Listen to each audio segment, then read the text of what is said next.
Olá, pessoal, muito bom dia. Bom dia, pessoal, entrando no ar mais uma edição do nosso Pensando Bem, aqui na 107.7, a sua FM Cultura, neste sabadão ao lado do Juremir Machado da Silva, do professor Luiz Augusto Fischer, e recebendo hoje o nosso diretor, Luciano Alabarte. Tudo bem, Luciano?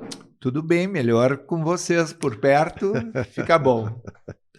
Estamos aqui cheio de mote para conversar com o Luciano, né? Nós estávamos aqui, antes de nós entrar no ar, estava falando com ele sobre bairro. Tu é de Porto Alegre, da escola?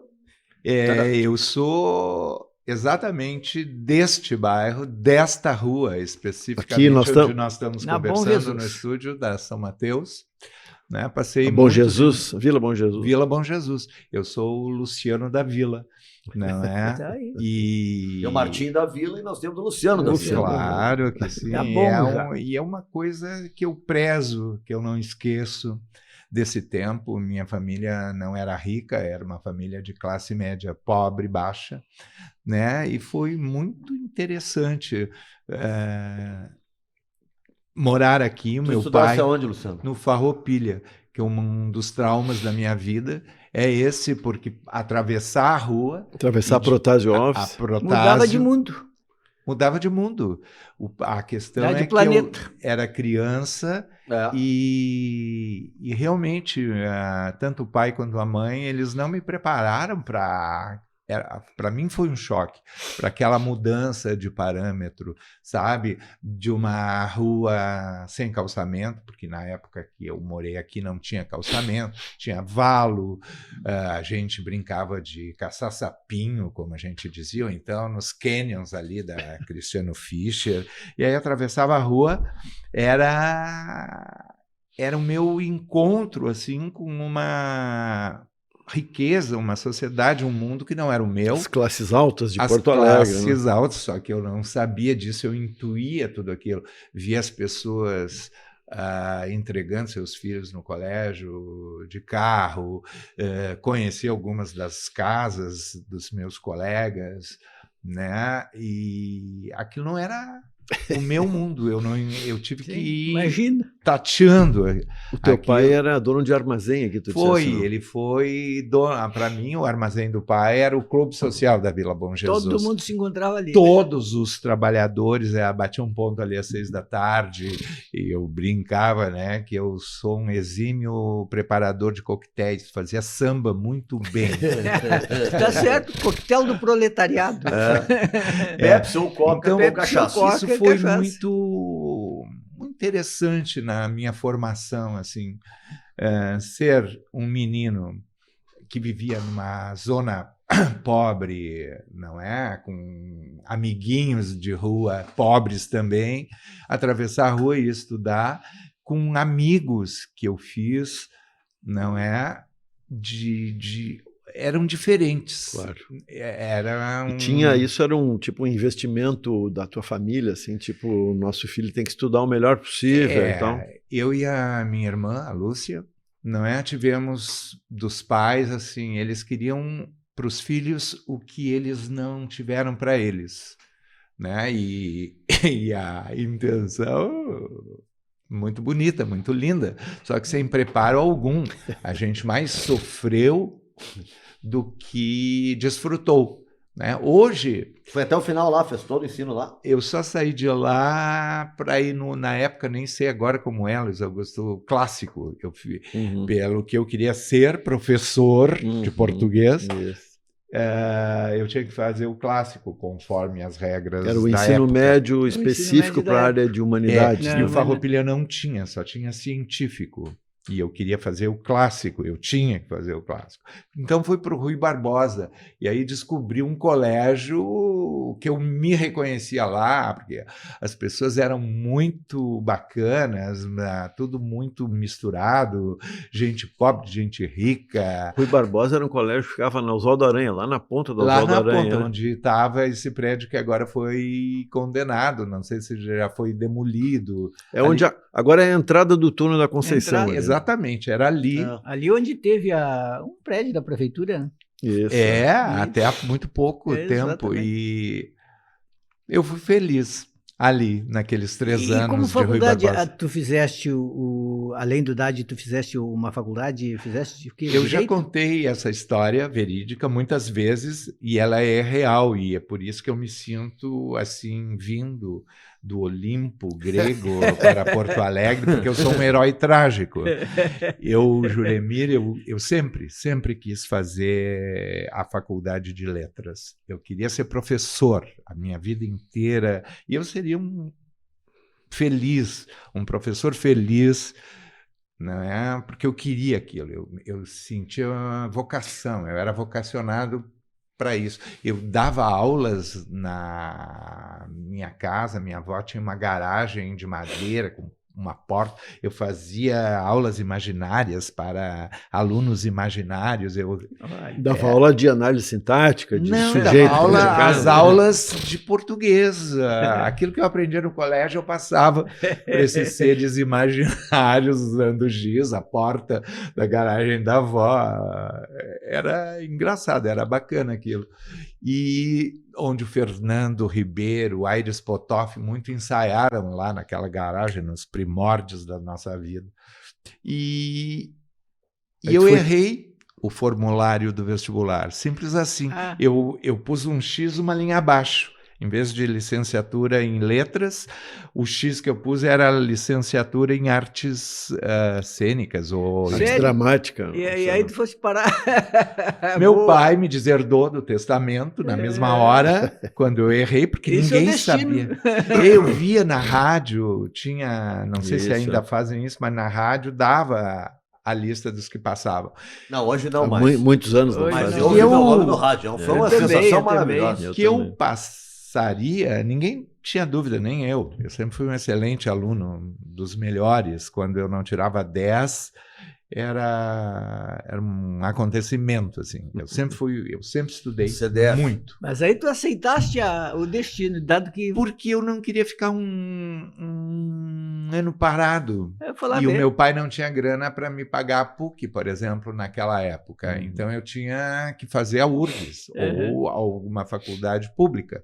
E eu disse, pai, deixa eu fazer, eu vou ver o que é isso, não quero ficar em casa um ano inteiro, eu prometo que não erro o formulário. No próximo. E aí a primeira aula, naquele ano passaram 4 pessoas para o curso. 4, apenas 4. Eu e mais 3. Nossa! E a gente subiu ali, a entrada era pela Salgado Filho. Sim. E a gente só porque passaram 4, mas tinha um monte de vaga ou porque eram os 4 interessados? Não, eram só os 4 interessados e tinha um monte de vagas. Isso é 72, 3 por aí, né? 72, né? E aí a gente entrou direto, tinha um teatrinho naquele prédio, maravilhoso teatrinho, e que tinha uma porta que dava para o prédio, para dentro do prédio. Aquela porta abriu, entrou aquele moço bonitão, de cavanhaque, magro, que quando ele falou, com aqueles S's e R's, carioca profundo, que era o Luiz Paulo Vasconcelos, meu amigo, meu maestro, minha bússola, meu guru, tudo. Quando ele abriu aquela boca e falou daquelas palavras, daquele jeito, o mundo rachou. Eu caí assim. Eu digo, nunca mais eu vou saber para onde eu vou, o que é isso. Conquistou direto para o teatro.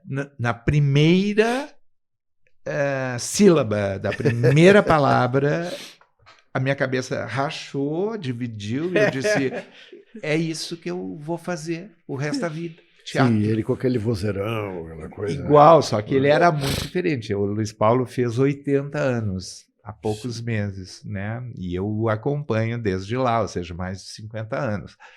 É a minha voz guia, né?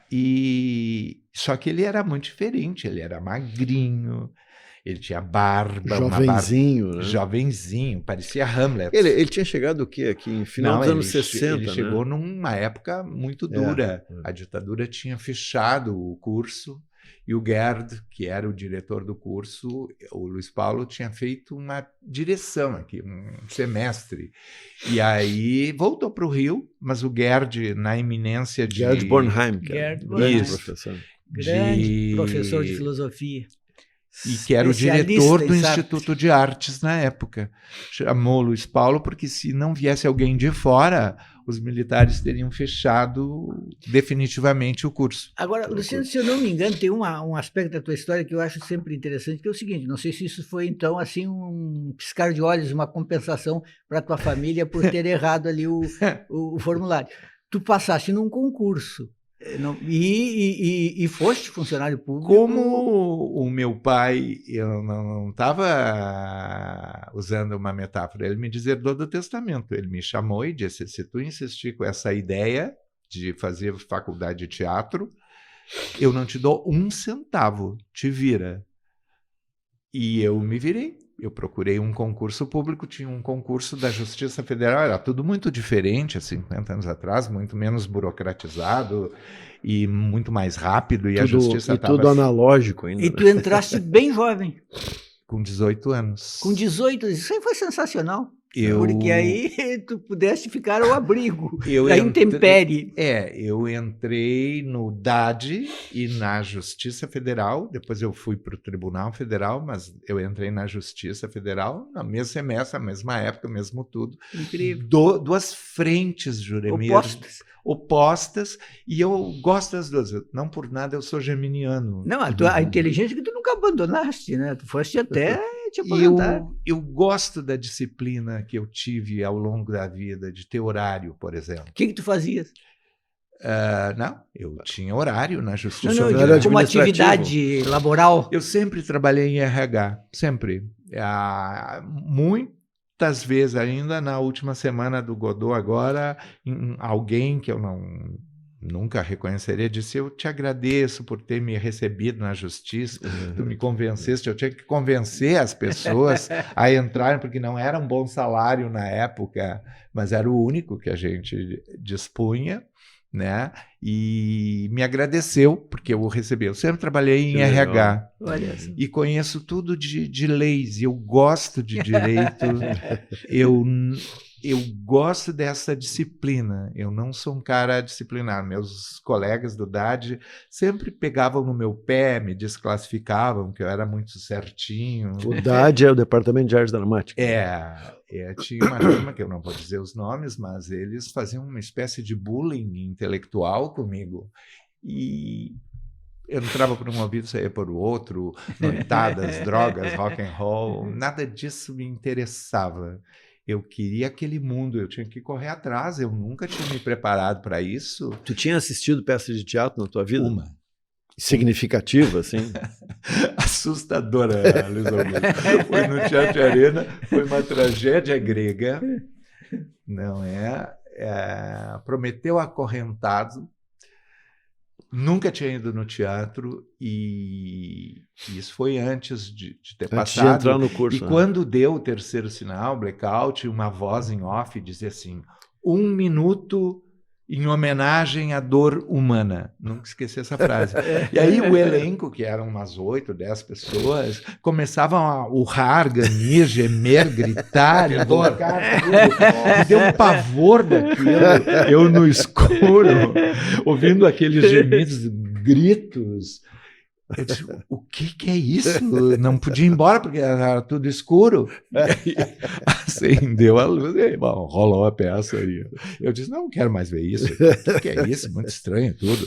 E não entendi também a peça. Sem preparo. Um guri da Vila Bom Jesus, lendo Prometeu Acorrentado sem um estudo prévio, um preparo. Vamos combinar que era um salto E ao bacana. mesmo tempo, Luciano, tu, desde essa época, tu tinha já gosto e intimidade com música popular. Intuitivamente, digamos, né? Não, eu acho que quem formou a minha cabeça não foi a literatura, não foi o teatro, foi a música popular. Né? Aquela época dos festivais da Record, do tropicalismo, daqueles programas de todas as noites, cada noite era um programa, eu assistia a todos. E a letra da música popular sempre entrou em mim como flecha. Eu era um São Sebastião flechado. Sim. E o tropicalismo foi, de longe, assim, o movimento que realmente me transformou naquele Luciano que eu queria ser, ou que eu viria a ser. Aquelas letras, né, do Capinã, do Torquato Neto, até hoje eu leio Torquato, choro lendo, me lembro dele, Caetano, Gil.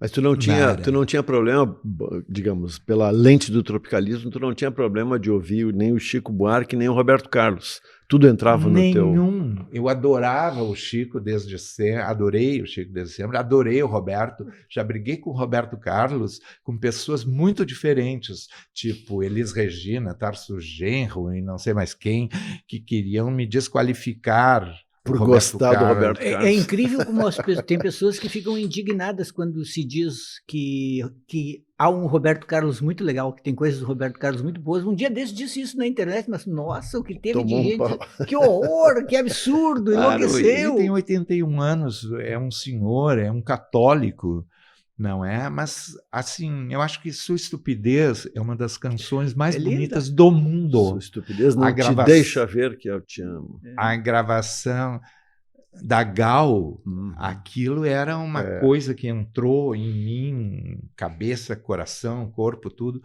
Então, Luciano, eu nunca... O Caetano, que era um protagonista na Tropicália, ele, na verdade... Essa oposição, digamos, Roberto Carlos de um lado, Tropicália de outro lado, Jovem Guarda, como queiram, né, era muito uma coisa da mídia, porque o Caetano sempre abraçou o Roberto Carlos. Nunca houve um problema, assim, eu lembro, desde sempre ele abraçou o Roberto Caetano Carlos. Sempre foi, digamos assim, um espírito mais aberto. Muito mais aberto. Mas a Tropicália veio junto com ele. Eu gosto disso do tropicalismo. Pode tudo, mistura tudo. Eu não gosto quando é uma coisa só. Não gosto só de bossa nova, não gosto só de jazz, não gosto só de blues. Eu gosto de tudo. Eu quero tudo de música. Quantos CDs tu tem? Milhares. Eu devo ter uma fortuna. Eu tenho todos os meus discos de Vinícius, que é uma parede gigantesca como essa coisa aqui, não dei nenhum. E hoje me dizem, porque são os originais daquela época. Pode vender. Se eu um dia precisar de dinheiro, vou vender aquilo, vai sobrar grana. Né? Eu tenho... Eu gosto de tudo. Viu, Nando? Não é que ele tem CD, ele tem assim... Cantores populares italianos. Ele tem uma fileira, entendeu? Tudo. E eu gosto da música do mundo também. Né? Hoje passei a tarde, estou preparando meu novo trabalho de teatro e eu preciso ter música. A música, por exemplo, se vai o Luiz Augusto Fischer, que eu amo, adoro, tem uma consideração gigantesca, vai lá quando eu estou estudando, eu odeio o Fischer na mesma hora. Tem que ouvir a música. Mas tenho que ter a música. Né? Agora, tem um estilo que eu suspeito, tu gostar, e é o cara mais eclético do mundo. Eu acho que é o único estilo que é impossível gostar. Sertanejo universitário. Eu tenho pavor. Isso pra mim não é música. Bom. Eu estou falando de música. Mas tu disse que tu gosta de estudar ouvindo música? Sim. Não, porque eu estava ouvindo esse dia do Chico Buarque falar. E o Chico Buarque, né? O Chico disse que ele tem que ser no silêncio. Ele não gosta de ouvir música lendo, estudando, nada. Música com palavras é difícil. Mas nem instrumental. Ele diz que não gosta, ele gosta do silêncio. Mas, em geral, quem é música presta atenção na música, na linguagem não musical na letra, mesmo. Aí eu não tem como, eu né? gosto de ter palavras. Claro. Mesmo quando eu não entendo, às vezes, eu estou numa vibração. Hoje, por exemplo, estava ouvindo um cara... sensacional, antológico, o Anthony and the Johnsons, que agora virou mulher ele, mas todos os CDs que eu tenho dele é ele, aquele homem gordinho, feioso, com uma voz de anjo, é uma coisa angelical aquilo. E eu estava ouvindo, eu tenho todos os CDs dele, e que é muito pouco conhecido aqui, é muito pouco falado. Eu gosto de ouvir coisas que eu não conheço tanto. Não tem nenhum problema de... Tipo um território que tu gosta de sempre desbravar. Que eu gosto desbravar, de ser surpreendido. Né? A trilha sonora do meu próximo trabalho é um pop sofisticadíssimo.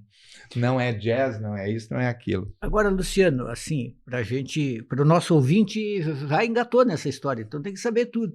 Lá no DAD, quando tu te apaixonaste pelo DAD, quando foi que tu descobriu assim, bom, mas dentro desse universo, meu negócio não é ser ator, meu negócio é ser diretor. Na verdade, eu não me apaixonei pelo DAD, eu me apaixonei pelo Luiz Paulo, o professor que ele era, com uma força muito poderosa. E na minha época, os professores eram absurdos de tão talentosos, geniais. Era Maria Helena Lopes, Luiz Arthur Nunes, Graça Nunes, Pasquete. A Irene já era? Quem? A Irene? Não, a Irene e a Sandra estavam terminando o curso, se formando.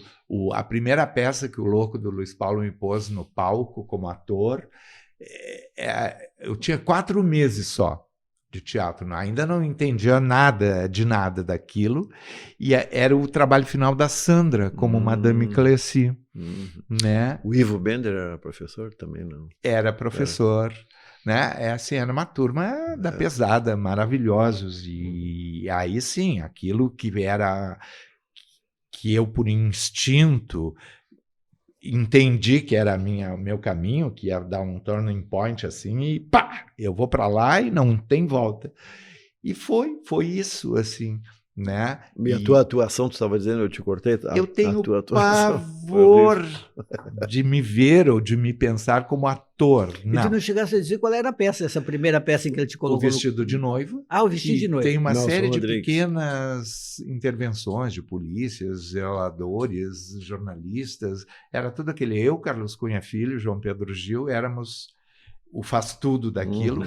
E eu não entendia nem o texto, que tinha os 3 planos, e o Luiz Paulo preocupadíssimo com um elenco de mais de 20 pessoas, com os personagens centrais e tudo. Tem um plano da realidade, da memória e da alucinação, né? Olha, viu só o professor que é aquele...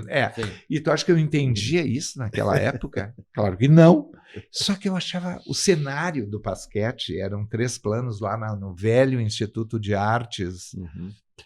Era uma coisa que me flechou, e eu não me livrei do veneno até hoje. Acho que tudo que eu faço, eu penso nesse primeiro espetáculo. O diretor é meio Deus. O Peter cara diz assim, agora vai ser assim. Pronto. Tem o poder, inclusive, de matar personagens. Brook diz, né, que o palco é um espaço vazio onde o diretor tem que brincar de Deus. E é um pouco isso. É o mundo, né? A turma é boa. No dia a dia, como diretor, Luciano, tu é daquele que meio invocado, se o cara erra muito, dá uma bronca. Um diretor tirânico. Tá tudo bem. Os caras veem que temem. O diretor tem um pouco de medo, assim, ou é tranquilo?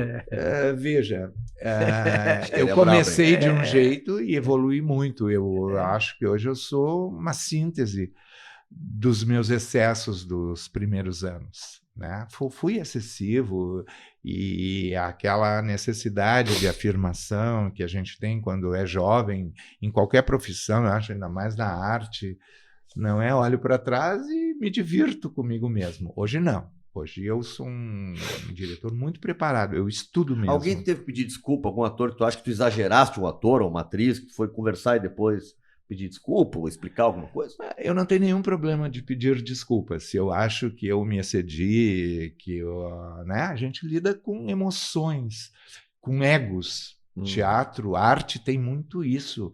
Somos muito egóicos. E a gente tem que entender isso até para dizer, opa, espera um pouco, cara. Aterriza no chão. Né? Eu, nos ensaios do Godot, eu fiz uma atriz chorar pela minha ênfase na defesa do que eu pensava. Quando eu vi... Quando eu vi que eu tinha... Não que eu, por exemplo, eu não gosto de palavrões. Meu pai e minha mãe não me deixavam falar palavrões. Então, isso é um traço meu. Eu não gosto. Se alguém quiser falar 200 palavrões em 5 minutos, be my guest, faça o que quiser. Mas eu não fui educado assim. E não fala, então, mesmo quando eu fico espanholado, que nem eu digo, que eu mostro toda a força da Península Ibérica em mim. Esse Alabárcia... Esse Alabárcia é a Andaluzia ferve, Garcia Lorca, Nossa. né? Um punhal e um cravo branco, escolha a mão. Mas aí, eu não estava assim, abusando de linguagem, nada disso. Era a ênfase que eu dou para os argumentos quando eu estou defendendo meus argumentos. Quando eu vi aquela reação absurda, porque era um pouco absurda aquela reação, eu disse, sou eu que tenho que recuar. Então, hoje eu recuo com todo gosto, não quero poder... Né? Como é que tem aquela música que diz que nossa missão é recusar o poder? Eu acho que é o Beto Guedes que tem uma canção que fala isso, que a gente precisa recusar o poder. Não só o poder institucional, mas esse poderzinho do dia a dia, dessas relações. Poder Foucaultiano, aquele da microfísica do poder. Capitalizado. É um pouco isso que eu acho, que eu vivi uma época em que a figura central do teatro era o diretor, era quase como um ditadorzinho ou um tipo um maestro em orquestra, né? Ainda hoje dizem, né, que agora, maestro é uma... Na tua longa carreira, são 50 anos, 50 anos de diretor, tu tiveste, digamos assim, de aceitar as mudanças da sociedade para continuar fazendo teatro e chegando ao receptor? Eu digo pelo seguinte, uma coisa que eu notei. Explique-se. Houve uma época em que as tuas peças tinham 5 horas de duração. Era um discurso do Fidel Castro. E hoje tem 2. Veja, eu nunca me preocupo com duração de peça. Uma peça de 50 minutos que é chata, parece que é a eternidade está ali. Certo. Em jornalismo se diz isso, que não existe texto chato, que não existe texto longo, que existe texto chato. Mas, de toda maneira, o público de hoje ele está formatado na televisão, nas séries, em tudo, nos livros. Os livros vai ver o filme, Germano, olha a duração. Se tiver mais de 2 horas, ele não vai. Eu não vou pensar no público nisso. Eu tenho que pensar no espetáculo, no texto, no rendimento daquela ideia, e é isso que eu fiz sempre, né? Me orgulho das minhas escolhas, assim. Por exemplo, essa última montagem, que ainda está... Temos que falar, pois o Luciano falou do Godot, estamos falando do Esperando Godot, que está em cartaz há um tempão, né, Luciano? 2 horas e as pessoas apavoradas no elenco, porque durava 2 horas. Eu digo, tem que durar o que tem que durar, se tiver que durar 5 horas agora, dura 1 hora e 40 minutos, porque uma peça em cartaz vai colando, vai tendo ritmo. Mas eu realmente me preocupo em ter um bom texto, uma boa encenação que prenda a atenção. Às vezes eu vou no teatro, eu faço muita distinção entre entretenimento e arte, teatro. Gosto dos outros fazendo entretenimento, jamais penso eu fazendo isso. Tipo uma comédia dessas leves, assim, e tal. Isso não sou eu, seria uma mentira. Que acontece muito, tipo, vem no São Pedro, um ator da Globo com um texto mais ou menos e tal. E é divertido, né? Quando é os outros, e às vezes eu vou, até me divirto, saio de lá, vou comer uma pizza, esqueço aquilo tudo, acaba quando termina. E para mim o bom teatro não acaba quando termina. É aquele que a gente quer pensar um pouco, quer discutir. Por exemplo, o nosso amigo Juarez Fonseca, quando foi ver, teve uma das reações que eu mais gostei de todos, as belas reações que me vieram de retorno. Foi ver o Godot. Quem? Foi ver Esperando Godot. O Jua foi lá, viu? E quando ele saiu, ele e a Sônia pararam na minha frente, ele me agarrou nos 2 braços e dizia, é punk, Luciano, é punk. Ele não dizia outra coisa, é punk, isso é a coisa mais punk que eu vi no teatro, é punk, Luciano. E é um Godot, vamos falar um pouquinho, é um Godot só com atrizes. Isso é um negócio legal, né? Deixa eu só dizer que é Beto Guedes mesmo, tá? Aquele trecho que ele diz assim naquela música, o medo de amar é o medo de ser livre. O medo de amar é não arriscar, esperando que façam por nós o que é nosso dever, recusar o poder. Exatamente. E essa é uma letra que a gente tem que levar pela vida fora, não tem prazo de validade, tá aí, e é isso ainda, né? Recusar o poder, mas nem é o poder estabelecido, porque a gente precisa desse poder estabelecido para regular. Aliás, o poder, tu já estiveste no poder, Luciano Labarce. Eu nunca exerci o poder, eu estive lá. Secretário da Cultura.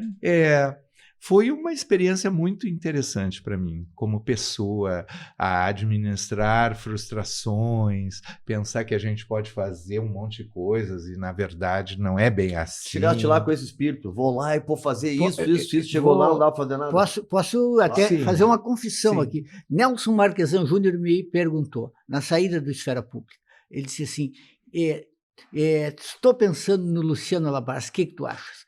Eu disse, esse é o cara.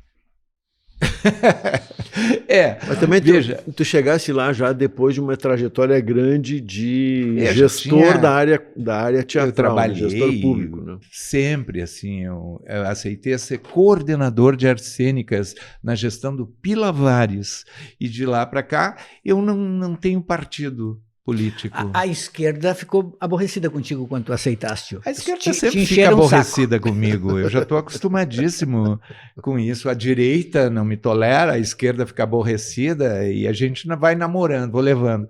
Eu acho que eu não sou partidário.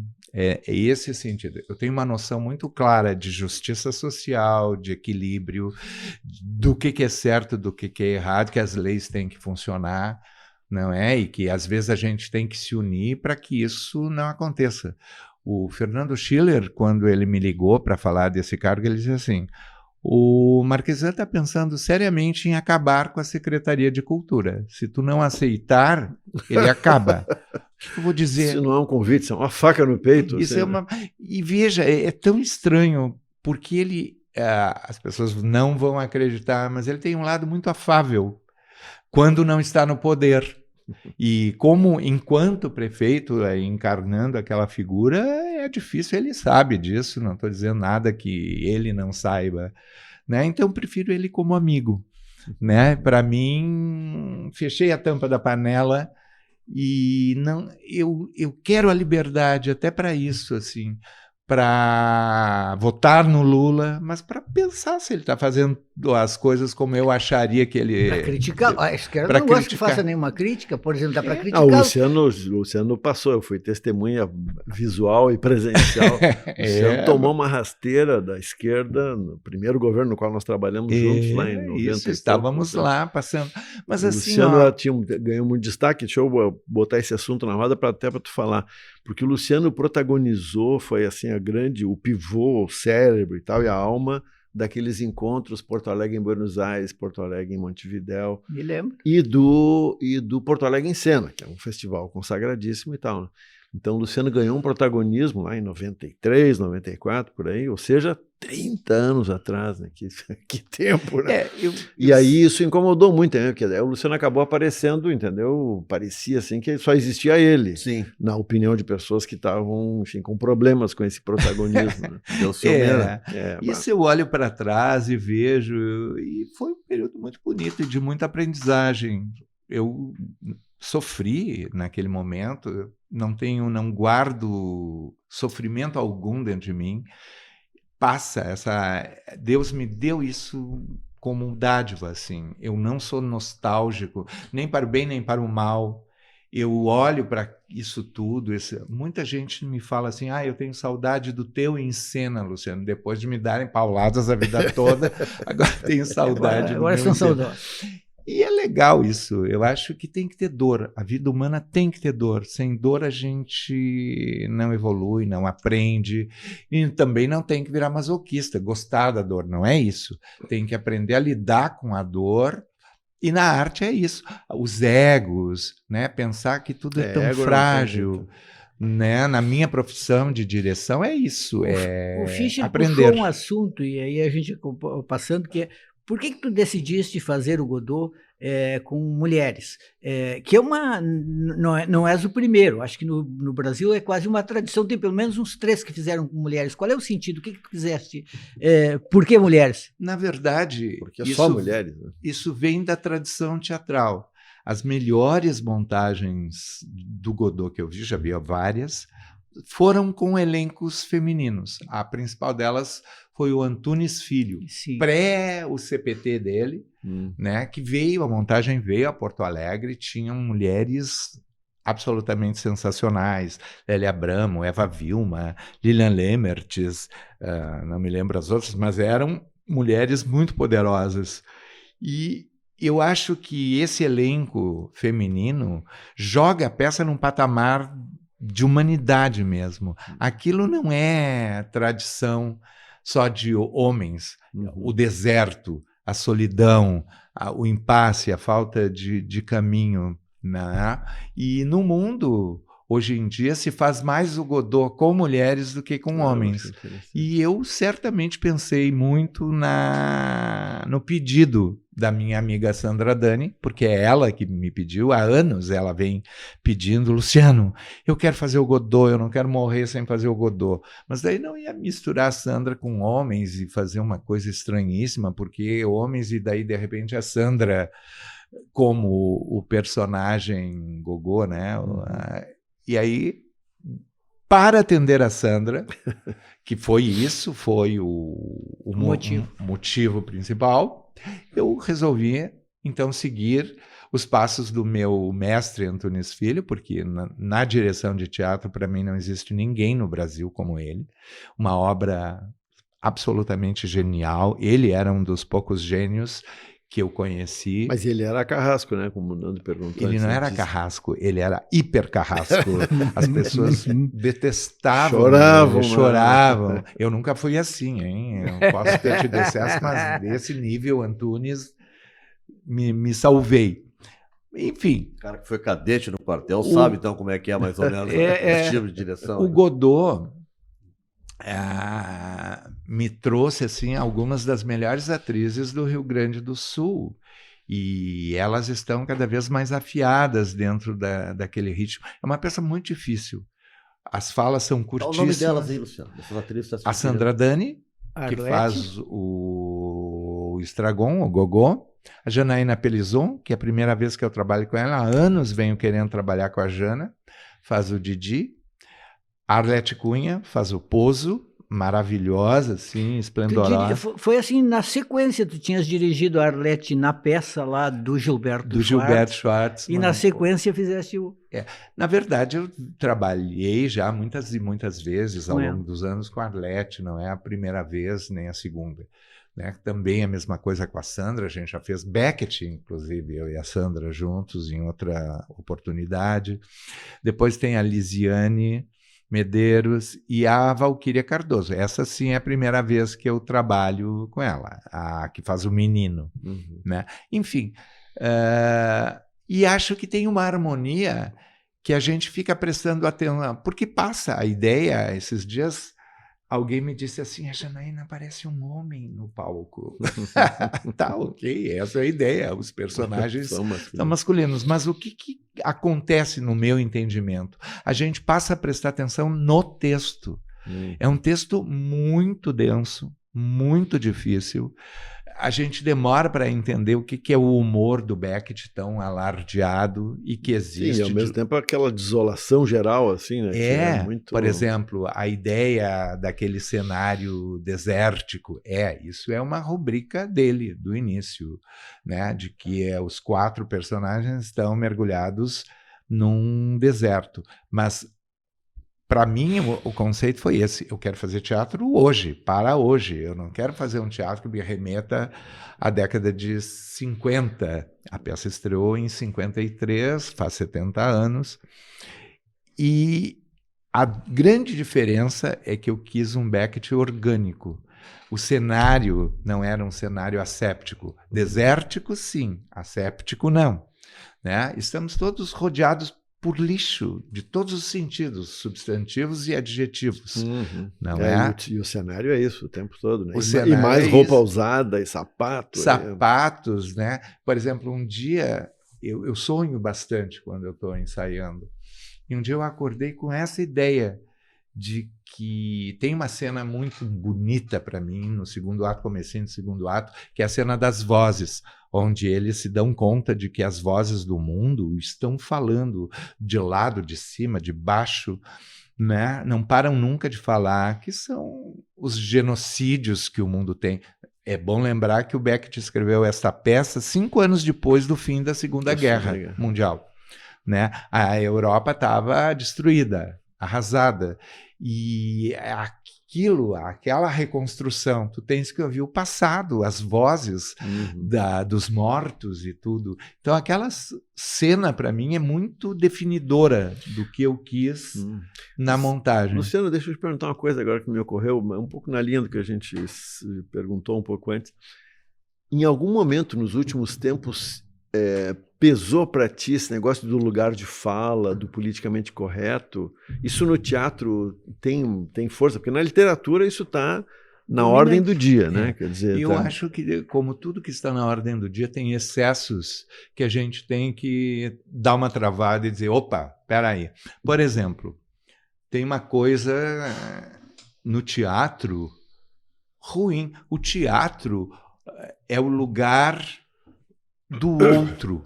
Os atores têm o dom de se transformar em outros, não é? Agora, um ator não precisa ser um assassino para fazer um personagem que é um assassino.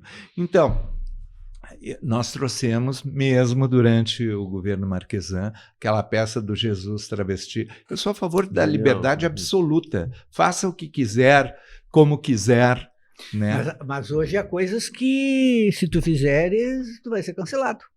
Por exemplo, tu não podes colocar... Conforme a pessoa que me cancela, eu dou graças a Deus. Mas tu não podes colocar um ator com blackface, por exemplo. Veja, mas isso é a história que faz. Não é porque alguém diz que é racista, que é uma coisa racista. Isso foi de uma época, não tem sentido fazer isso hoje, porque há outros recursos para isso. Por exemplo, aquele célebre diretor canadense que veio no ensino, como é o nome dele, ele quis fazer um espetáculo completamente antirracista. E ele colheu todas as canções dos Estados Unidos escravocrata. E a peça era isso, era um musical com canções que os negros escravos do Canadá e dos Estados Unidos cantavam durante o trabalho. Durante o trabalho, cantos de trabalho escravo. O que ele fez? Que eu particularmente achei sensacional. Ele pôs, o elenco era todo branco, atores todos brancos, mas o homem quase foi exilado do Canadá. Ele foi acusado de apropriação cultural. E não é. Eu entendo perfeitamente o Justo que essa estranheza é parte do jogo também, não? E veja que coisa sensacional fazer os brancos cantarem aquelas canções que impuseram, terem a humilhação de estarem cantando aquilo ali. Eu achei sensacional. A peça fez 3 apresentações no Canadá e saiu de cartaz porque queriam incendiar, queriam matar. Isso. E veja, eu acho que esse politicamente correto, eu não gosto disso, eu sou tropicalista em tudo. Eu gosto de misturar tudo. Por exemplo, essa nossa artista trans que pleiteia que só atores trans têm que fazer personagens trans, que um ator, mulher ou homem, não pode fazer. Eu não concordo, não posso concordar com isso. Isso é apequenar o meu ofício, apequenar o teatro. Agora, o que eu posso fazer? Lutar para que cada vez mais atores trans também façam homens, mulheres, façam o que quiserem e tenham um emprego e tenham um trabalho. Atores trans possam fazer outros papéis que não somente trans. Mas é claro, é isso que eu acho que é a liberdade. Claro, não proibir um homem, ou seja, um hétero, um ator hétero, não deve ser proibido jamais de fazer um gay, ou vice-versa, uma mulher. Teatro é o lugar onde a gente se transforma em outros para, claro, aí está a serviço de uma ideia, de um conceito, de um texto, de um arcabouço. Então, eu não fico muito emocionado com tudo que é politicamente correto. Eu acho que não é politicamente correto tentar me proibir de nada. Um cara que foi muito ousado, assim, que foi muito teu amigo, foi o Caio Fernando Abreu, né? Esse foi um também que meio que se jogou na fogueira, abordando assuntos que nos anos 70 e 80 ainda eram assim, tabu, Caio não é? Foi uma das pessoas mais maravilhosas que a vida me trouxe de companhia, né? E ele era uma pessoa da pá virada. Ele era capaz de falar horas da Monique Evans. Eu digo, ai, Caio, pelo amor de Deus, Troca de assunto. Isso? Troca de assunto. E ele adorava aquilo. Eu não entendia porque que ele gostava tanto. Então, é isso que eu acho bacana. Quando o Caetano canta essas canções bregas e fica sublimes. Quando o Caetano canta Peninha e fica sublime.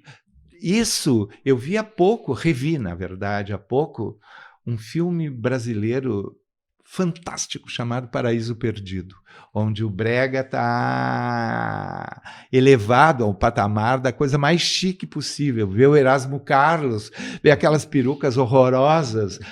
Eu achei aquele filme absolutamente sensacional. Se aquilo é politicamente correto ou não, os homens fazendo cantorias, o nosso Júlio Andrade cantando canções bregas, maravilhoso, assim. Então, é só isso. Eu acho que todo mundo tem que ter os mesmos espaços, as mesmas oportunidades, seja hétero, gay, trans, não seja nada, uma planta tem que ter as mesmas. Eu estava falando do Caio, estava dizendo que o do Caio era da pá virada, tu disse que ele era capaz de falar horas da Monique Evans e ao mesmo tempo... Luiz fala bem da Monique Evans ou mal? Eu já tirei, muito bem. Muito bem. Muito bem. Brigava com ele porque eu não entendia por que falar tão bem, mas enfim, era ele. Eu já tirei um punhal das mãos dele porque ele ia matar um namorado que o tinha traído. E eu disse, eu não vou te deixar fazer isso. Eu brigava. Nós sempre fomos irmãos. Sempre. Desde sempre. Não me lembro quando a gente se conheceu, não tem uma coisa assim, mas vivi muitas emoções com ele. Uma delas foi essa, arrancar, porque ele estava transfigurado, devia ter um espírito maligno, entrou nele. Ou então, nós saindo essa história vale a pena. A gente foi ver o show da Leila Pinheiro cantando Bossa Nova. E o Caio nunca gostou muito dessas coisas muito sem sal. Ele era assim, ele gostava da coisa escancarada. Sanguínea. Tinha que ser tudo sanguíneo. Então, ele já estava aqui em Porto Alegre, já estava na fase final do HIV, enfim. E era um outro tempo de HIV, doía, ele sofria, ele teve dores Isso lancinantes. É triste de pensar, né? Se fosse assim, horrível, tivesse horrível. E eu vi tudo passado aquilo, 2, né? 3 anos, ele estaria vivo até verdade, agora, né? Que loucura. E aí, a Leila Pinheiro soube que ele estava na plateia, dedicou o show para ele, e ele começou a se mexer durante o show. Leila Pinheiro é bossa novista, assim, tudo pequenininho. Não é toda hora que eu quero ouvir, mas ela tem uma voz bonita. Eu acho também. Canta canções lindas. Uma pessoa do bem.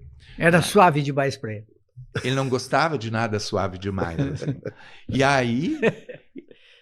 uma hora ele se levantou da cadeira, estava eu aqui, ele aqui do meu lado, e eu puxei, não vai sair daqui, tu te senta aí, a mulher dedicou o show para ti, como é que tu vai sair na metade? E eu latia um pouco, mas ficou até o fim. E aí no final do show eu disse, vamos lá, Caio, dar um beijo nela, eu não vou lá, vai tu, se tu quer. Eu disse, tá bom. Mas pelo menos ficou até o fim. E a gente... E não foi lá. Não foi. Até a pé na Redenção, numa época em que era possível andar à noite na Redenção, e a gente saiu para pegar ali a João Pessoa, da reitoria, e aí ele começou a sentir muita dor. E ao invés de falar, ele começou a cantar uma canção da Dolores Duran, que chama Uma Noite de Paz. Aquilo é uma prece, aquilo é um Pai Nosso musicado de outro jeito. Eu me engasguei, travei todo, comecei a chorar, chorei muito vendo ele cantando aquela letra, que eu não sei decor, mas é Dai-me, Senhor, uma noite de paz, só uma noite para que eu possa descansar. Uma coisa assim, uma letra linda, assim... Aquele samba canção dolorido. É a Nana Caymmi cantando essa música. Eu penso em comprar Gillette G2, cortar meus pulsos, de um jeito que eu não morra, mas cortar meus pulsos. Enfim, esse era o Caio. né? Ele pagou um preço alto por escrever o que ele quis. A literatura dele, eu acho que o prazo de validade ainda está valendo, né? Ele não era o santo que querem transformá-lo. Ele é um dos autores mais citados, por exemplo, nas redes sociais, frases. Ele e a Clarice Lispector. Eu acho que tanto citados. ele quanto a Clarice iam odiar isso. Não, ele não ia gostar. A Clarice, eu leio tudo, 20 vezes cada livro, acho que é uma escritora... E nas tatuagens também. Bota frasezinha. Frases do Caio e frases da Clarice. Ele ia odiar isso. Uma vez... Ao mesmo tempo ele tinha um humor enorme, como se viu, por exemplo, na publicação das cartas dele. Aquilo era uma das pessoas mais né? engraçadas, mas era um riso, um humor que cortava, não era um humor que tu passava em colo. Mas ele tinha um alto deboche, assim, também, sensacional. Luciano, a gente tem só 5 minutos mais. Eu queria que tu falasse mais agora de agora, do que tá... Do próximo espetáculo, que Monteiro, 2 ou 3 vezes ele desse próximo começou espetáculo a falar. O que vem por aí? O que tá de projetos aí? O que vem por aí é uma coisa bonita para mim, que eu estou estudando uma montagem. Eu juntei 2 textos, sou eu, para fazer um terceiro texto, não é nenhum nem outro. Os textos são... Um é o Shopping in Fuck, que é uma peça dolorosa, né? As pessoas são mercadorias, elas são compradas, usadas, devolvidas para o supermercado. E o segundo livro tem um nome maravilhoso, assim, Johnny, você me amaria se o meu fosse maior. É um livro sujo, absurdo. Como é que aquele autor escreve? De quem é esse? Luiz Augusto Fischer. Eu te mando por WhatsApp. Depois É a primeira pergunta do Fischer. Aliás, ele é um americano. Não importa. Eu não vou saber lembrar. Michael Rogerson. E ele é negro, gay, bailarino, coreógrafo. Ele é tudo que de mais absurdo, junto, tudo, dá um ser humano. Então, esses 2 textos vão virar um terceiro texto, que não é nenhum só, nem outro só, e eu já dei o nome, vai ser Sangue e Pudins. Isso é uma referência que eu não tinha dito para ninguém ainda. Daria um programa inteiro sobre as leituras do Luciano. Ele é um grande leitor da literatura contemporânea. Eu leio, sem parar. Bastante, sempre. E o outro projeto, só para aproveitar, é que o ano que vem tu completa 50 anos de direção. E então, aí tu está preparando um livro, juntando tudo isso, e a montagem da tua primeira direção. Assim. Quem me deu essa ideia foi o meu querido amigo e grande ator Marcelo Adams. Ele disse, Luciano, por que tu não remonta 50 anos depois, com toda essa experiência, toda essa visão, o teu primeiro espetáculo, Qual que foi, o Canto do Cisne, do Chekhov. Né? Já comecei com Chekhov, ou seja, a ambição bem, não era sempre problema. Quis muito, mesmo que parecesse ser modesto. E aí eu vou fazer isso. Então esses 2 espetáculos estão no meu radar. O livro, porque eu me dei conta, sem nenhuma modéstia, também sem nenhuma arrogância, de que eu rodo nos 50 últimos anos do Teatro Gaúcho. Né, de trabalhar com todo mundo, de montar isso tudo. Muito interessante para mim, que nunca tinha pensado nisso. E o meu critério é a memória, a minha memória. Eu não pesquisei nada, não quero pesquisar nada. É a minha memória sobre o que das montagens, o que trouxe, o que ficou, o que eu errei, o que eu acertei. Não é um livro chapa branca, que eu acho que eu acertei tudo. Chapa branca. Auto chapa branca. Não. Então... Tem, assim, essas peças que estão em cartaz vão continuar em cartaz, né? O Godot continua, surpreendentemente, né? Está agora em julho no Renascença, né? Nós temos 3 sessões, o Renascença, 7, 8, 9, no Renascença sobrevivendo ao dilúvio, ao né? ciclone extratropical. Foi um acontecimento realmente impactante. A água... pelo vento, se armazenou no porão do Renascença, que são abaixo do palco, tem um porão de 4 metros. A água subiu os 4 metros. Meu Deus. estragou todo o nosso cenário, que são fenos, lixos e tudo. A gente teve que repor aquilo tudo. Um estado de terror, porque naquele final de semana não tinha como. A fiação estava toda molhada, perigo de incêndio, enfim. Nós fizemos a semana passada, a secretaria, eu acho legal dizer, a secretaria se comportou muito bem. Qual secretaria? De Cultura. Municipal. Eles ficaram, Municipal de Cultura, o Renascença é no Centro Municipal de Cultura, porque todos esses trabalhos não dependem deles, dependem de DEMAI, de CE, disso, daquilo, e eles realmente insistiram. Aí voltou, um dia antes. Voltou a peça, um fim de semana cancelado e o outro uma incógnita. Voltou à luz no teatro quinta-feira, antes da sexta da apresentação, às 7 da noite. Né? E aí eu vi que a fé não costuma falhar. Um pouco... Luciano, uma última pergunta, Luciano. Tu tem um texto famoso que fala que tem uma tese que Porto Alegre nasceu sob o signo de Escorpião, que é uma cidade ingrata. É ingrata isso? Tu acha que continua sendo, não? Eu acho que Porto Alegre emburreceu muito. É uma coisa muito... que eu olho com serenidade. Tem uma faixa da nossa vida, né? Eu já pensei que Porto Alegre era a melhor cidade do mundo para se viver, para se criar. Aquela época em que a gente trabalhava lá como coordenador, tinha uma coisa no ar bonita, uma coisa, vamos lá. Eu acho que a cidade emburreceu muito nesses 50 anos.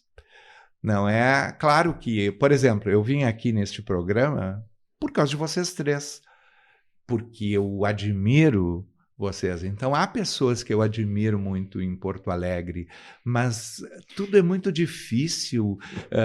Agora, tu és mesmo... O Porto Alegre gosta de ti. Terminou, gente. Terminou um tempo. Terminou, Luciano. O que eu vou fazer? Mas continua, então, o Escorpião continua. Continuamos, Escorpião. Eu penso que sim, só que há escorpiões inteligentes e escorpiões burros. Luciano Lamarce foi a nossa atração aqui no Pensando Bem na FM Cultura, esse programa que tem a parceria do Matinal e também da revista Parênteses. Aliás, e da Nando Gross do Matinal, eu gostei muito. É, o Nando Gross estreou. Gostei. Bom demais, né? Bom demais, né? Muito. Gostei. Luciano, muito obrigado. Foi um prazer te receber. Eu é que Parabéns fiquei pelo teu contente, trabalho. dei muitas risadas aqui. Podem me chamar quando quiserem, quando faltar alguém aqui na hora. Vem, Luciano. Vem O de programa volta. é feito aqui do estúdio da nossa grande Cuboplay. Né? Fica na plataforma do YouTube da Cuboplay, pode assistir quando quiser. E o pessoal que está na FM, né, que até depois ouvir novamente, também pode ir no YouTube acompanhar o programa. Valeu, bom final de semana para todo mundo. Tchau, tchau.